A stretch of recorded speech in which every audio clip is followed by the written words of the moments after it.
अस्सलाम वालेकुम नाज़रीन, मेरान टीवी न्यूज़ में बालिकार आया सायरा सुमरो आइना बुलेटिन में मुसागत साथ दी फराशा सब कबरी का नजर हेडलाइन थे।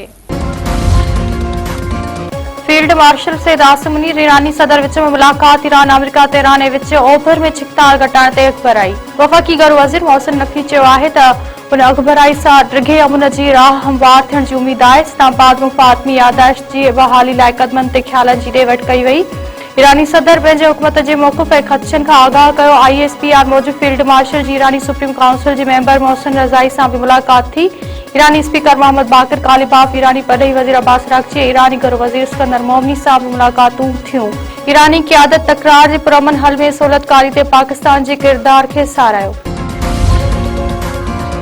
अमेरिका पारां ईरान मथां वधीक पाबंदियूं लॻाइण जो ऐलान। अमेरिका जे नाणे वारे वज़ीर स्कॉट बेसेंट चयो त ईरान जे 7 डिजिटल असासन शिपिंग टेक्नोलॉजी ऐं ॿियनि शोबनि मथां नयूं पाबंदियूं लॻायूं वयूं आहिनि। ईरान सां तावन कंदड़ मुल्कनि खे बि गिरफ़्त में आंदो वेंदो। प्रेस कॉन्फ्रेंस कंदे अमेरिका जे नाणे वारे वज़ीर वधीक चयो त गॾियल अरब इमारात अॻु ई ईरान सां समूरो वापार ख़तमु करे चुको आहे। जेकॾहिं को मुल्क अमरीकी उम्मीदुनि ते पूरो लहण नथो चाहे त उनखे डॉलर सिस्टम मां निकिरणो पवंदो।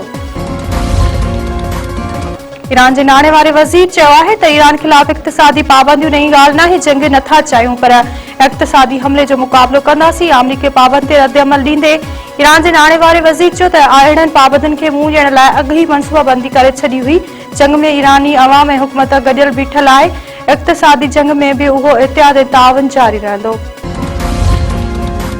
चीन ईरान ख़िलाफ़ अमेरिका जे नए पाबंदियुनि जे असरनि खे मुंहुं ॾियण लाइ क़दम खणण जो ऐलान करे छॾियो। चीन जे परॾेही वज़ार जे तर्जुमान चयो त ईरान सां चीन जो तावन हमेशह बैनुल अक़वामी कानून जे दायरे में हूंदो आहे। चीन पंहिंजे हक़नि ऐं मुफ़ादनि जे तहफ़्फ़ुज़ लाइ ज़रूरी क़दम खणंदो।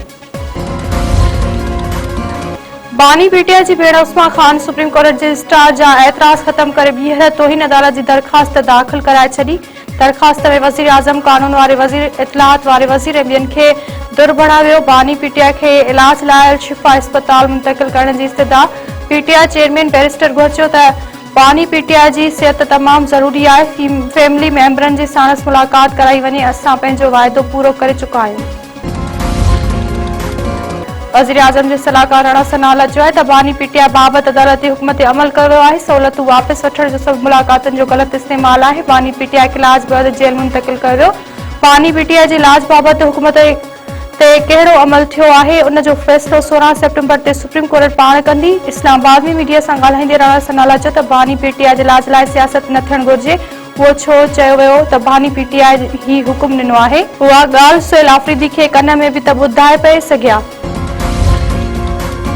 वज़ीर आला पंजाब मरियम नवाज़ 4 ॾींहनि जी सरकारी दौरे ते चीन पहुची वई। आर्मची बैनुल अक़वामी एयरपोर्ट ते चीन जे आला अमलदारनि पारां मरियम नवाज़ जी आछिया वज़ीर आला पंजाब दौरे दौरान चीनी अख़्तियारनि ऐं कम्युनिस्ट पार्टी जे अवगाणनि सां मुलाक़ातूं कंदी।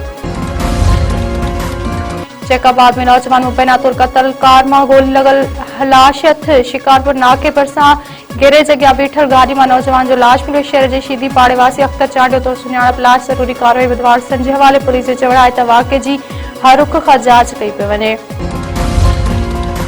खैरपुर में नौजवान इंजीनियर जा कातिल गिरफ़्तार न थियण ख़िलाफ़ वारसन रोडनि ते निकिरी आया। मक़तूल फैसल भुट्टो जे सवे वारस औरतुनि मर्दनि एहतिजाजी रैली कढी निटड़ उस विंदाणो आयो। पुलिस ख़िलाफ़ नारेबाज़ी। वारसन जो चवण आहे त इंजीनियर फैसल भुट्टो खे हथियारबंदनि फायरिंग करे क़त्ल कयो। वाक़े खे 3 ॾींहं गुज़रण बावजूदि पुलिस मुलविस जवाबदारनि खे गिरफ़्तार न करे सघी आहे। हालातनि नोटिस वठण जल्द कातिल गिरफ़्तार न थिया त एहतिजाज जो दाइरो वधायो वेंदो।